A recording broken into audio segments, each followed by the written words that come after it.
Please stand by.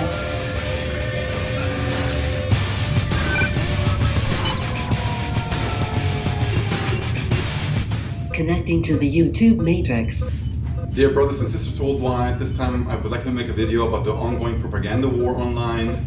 We all know that censorship on its own is not bad or good. It depends on who is censoring you, or it depends on who is actually checking your content and deciding if it goes against community guidelines or not.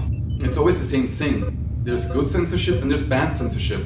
Good censorship, as an example, is when you're on Facebook and you have an account of your entire friends and families and you don't want to be spammed with porn all the time. Then that's good censorship. Another way of censorship is when you don't want the sheeple or the people to find out the truth. It's that easy. If you recollect the movie The Matrix, the first chapter of The Matrix, then you know that Neo also finds out the truth on his own. But in our world, we cannot portray the whole truth because we are actually looking into this world. So I made a strategy change on my channel. I use now movies and series to actually portray part of the truth and explain it within the movie world in such a fashion that when people find out my videos and they watch my videos, that they can actually understand of where I'm coming from. This is a strategy change. I'd like to go more mainstream, but I pack the truth, the facts within the videos mixed with factual truths of series and movies. That's an example. And then people who know the series will understand it more if I lay it out that way. So I used Star Trek, The Next Generation of Captain Jean-Luc Picard. It's one of my favorite Star Trek series, and it's an old series of the 90s. So I don't think anybody's going to cry out loud if I show a little bit of those series, and perhaps a little bit of Discovery. Just quoting, of course, the Discoveries. I don't want to ruin, well, the entire show for you guys. That's why I always try to quote from the series. And I like it this way because more and more channels are being censored online only because they have a conservative opinion. Only because they have a conservative opinion, people get censored on YouTube.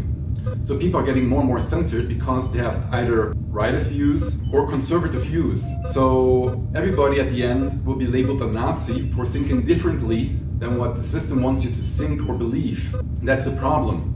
The number of Nazis apparently exploded in the last 5 or 10 years because the label Nazi changed. 20 years ago it used to be about people really leaning towards the right side, and the brainwashed sheeple, it's neo-Nazis, that's what they see on TV, and anybody who conspires, well, to bring down the government because they believe some Zionist conspiracies behind it is automatically labeled a Nazi. But nowadays everybody who thinks outside of the box is labeled a Nazi. The alternative for Germany, it's a party in Germany, is labeled a Nazi party, although they were created as a response to the inundation of the 1.5 million migrants that arrived in the last 5 years in Germany alone. The crime rate exploded since the last 5 years. Germany went from the first safest place in the world statistically to the 51st place, next to Mongolia and even Argentina apparently. Yeah, that's how dangerous it is. And nobody actually cares because we are not allowed to choose our own destiny. We all know that the economy is controlled by the central bank, and in the series La Casa de Papel, it's a dream of everybody who knows the truth about the central bank to rob the central bank.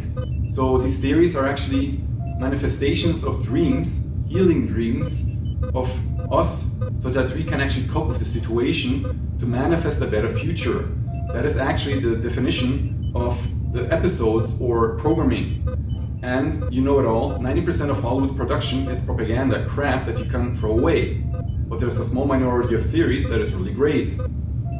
And it's those series that come to a conclusion where you actually learn something and where you actually learn how to love the characters even though they're not real from your perception. But in theory, in this hot time continuum, you can make contact to those characters in a potential universe that actually is a healing universe or a real universe depending on the situation. In the thought time continuum, in theory, you can make contact with anybody that wants to be contacted with.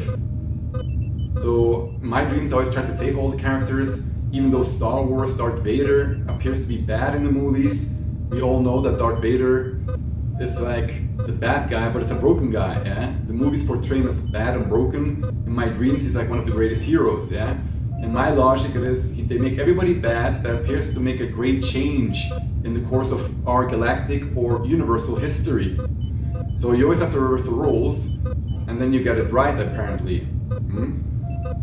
We do not want a Darth Vader solution where some kid finds out the truth and just kills Vader, and apparently was working on the solution himself. That is comparable to the series The Order. The entire Order series is an initiation series by actually Hollywood intertwined with magical orders in America. They know this, and people who crack the code or the riddle get certain abilities. Yeah, for the elites, it's part of a game. The culmination from their sick perspective to bring it to this point. From our point is salvation and healing.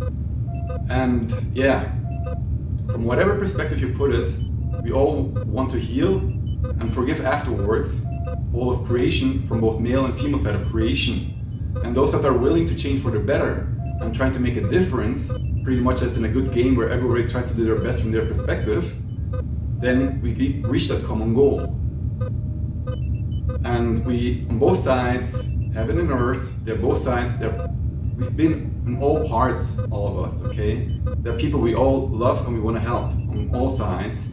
And that's why in my video, Alex, on Star Trek Chapter 2, I have actually my German version. I made a prayer where we want to save all forms of Picard, even in the mirror version, who apparently has to survive in a fascist dictatorship. Yeah, you have to look at the series to comprehend this. For he is only trying to do his best from his perspective. And under duress, of course you can't be ethically, morally correct all the time. Let Jesus or the Father be the judge at the end. Yeah, for the Bible will say at the end, when we all come to a resolution theory, Jesus Christ will judge the earth. And God is righteous, not evil.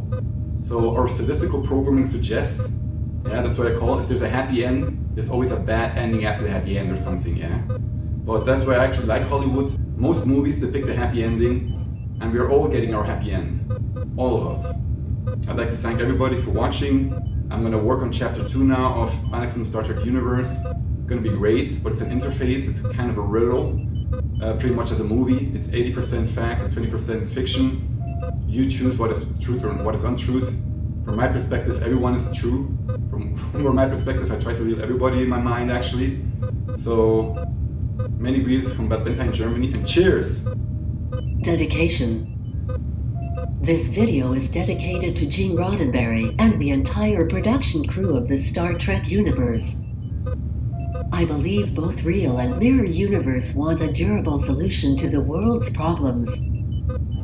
I pray that one day we can enjoy our movies and series without any suffering in the world, when Jesus Christ returns and judges with true justice. Amen.